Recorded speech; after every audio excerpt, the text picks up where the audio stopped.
If you're an adult survivor of childhood sexual abuse and you are embarking on your sexual healing journey, here is the one thing that I suggest as an adult survivor myself that you need to begin that journey.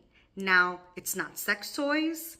It is not to begin exploring the kink, fetish, alternative sexual lifestyle community, and it's not to start trying to have orgasms today, tonight, tomorrow. The number one thing that you need in order to even go to any of those other places, which sex toys, the kink community, the alternative sexual lifestyle community, and orgasms all have their place. They are important in a fulfilling sex life. I would never take that away from anyone. I have explored them on my own and have definitely helped me. But when we're talking about in the beginning, I would say interoception, meaning understanding the sensations in your body and your internal landscape. When you understand how your body communicates to you and how your body processes external stimuli, i.e. your environment, i.e. how a sex toy feels, i.e. how it feels to be in at a munch, at a kink party, how it feels to have an orgasm. What are your arousal phases? What is that experience for you? Those things don't matter at all if you don't understand how your body communicates. And not just how your body communicates, but being able to sit with that, process that, and then externally communicate that to others in your best interest so that you can then lower the possibility of re-victimizing yourself, of putting yourself back in a situation similar to the abuse that you experienced when you were a child in the sexual area, and then just falling back into a loop, falling back into shame, feeling like you're damaged, feeling like something's wrong with you, feeling like you'll never get it right. So interoception is the number one skill, that the foundational skill that I feel all adult survivors need before they embark into this deeper experience of sexual healing, because that is going to support you in giving informed consent. Because what I found for myself and with others that I have worked with, have been in conversation with in the community of adult survivors, is that many of us give misinformed consent, meaning, yeah, I'm with it. I'm down with it. You can spank me. You can do this. You can do that. But in reality, you are often so disconnected that you're just kind of going with the flow, but you're not really understanding what's happening in your body at the same time. So then you allow for different acts to take place, or you engage in different acts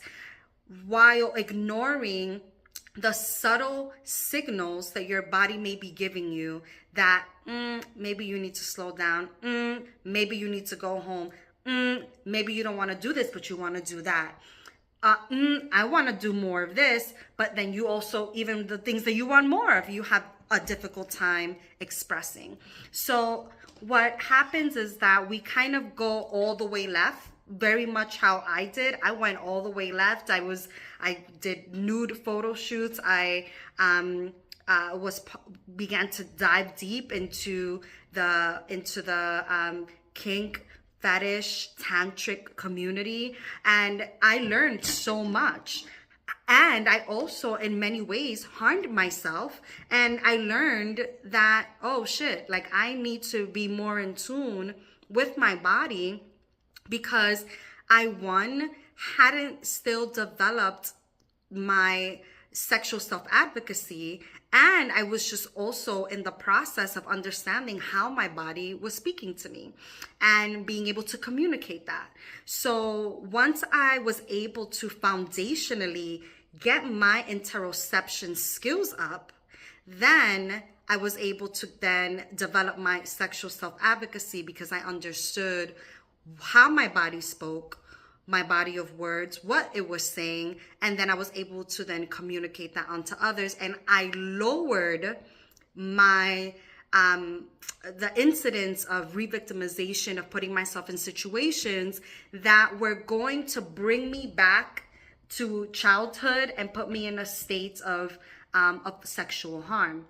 Because the reality is that as adult survivors, we are at higher risk of repeating repeating sexual harm in our lives, of being re-victimized in adulthood with sexual assaults. And I would argue that many of that, and also their statistics, that many of that happens is because there's a lot of this association, this connection, and very little sexual education that happens at the body level. And because there's so little sexual education at the body level, sexual education that is rooted in actually touching the body and actually exploring what it feels like to touch your breasts, to look at your vagina and your vulva.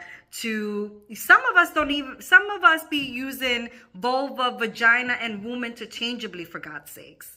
You know what I mean? So in a lot of these how can I say this?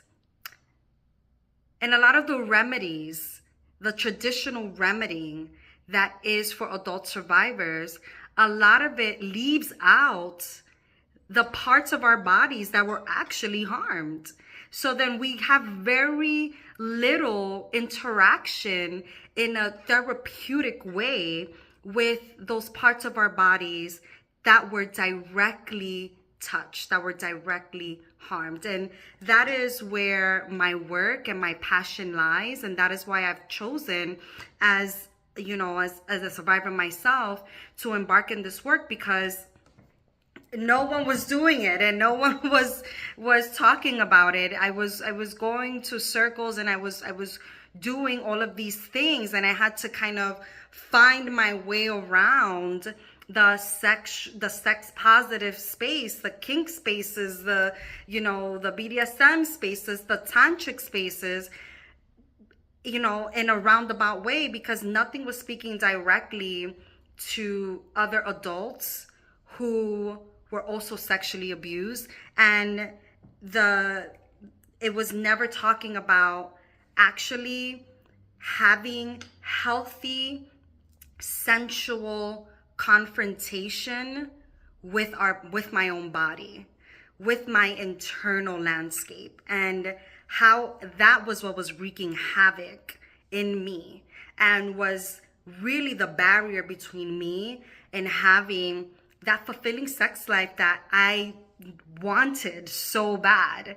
And not just the fulfilling sex life, but the ability to lead myself into that the sexual, like the fulfilling sex life, was just a byproduct of me having a fulfilling sexual relationship with myself, a healthy sexual relationship with myself.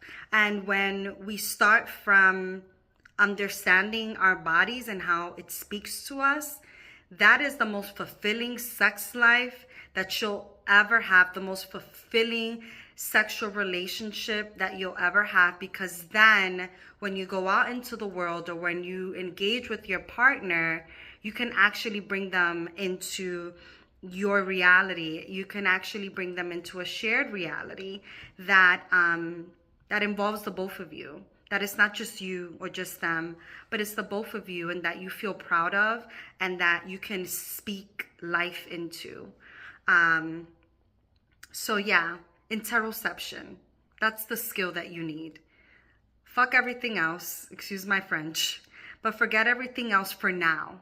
I'm not saying forget it at all, but for now, focus on your interoception, your body sensations, and how your body speaks to you. And if you need support in how to set up a framework for yourself, or how to set up a practice, a presence practice that will support you in leveling up that skill, my link is in the bio.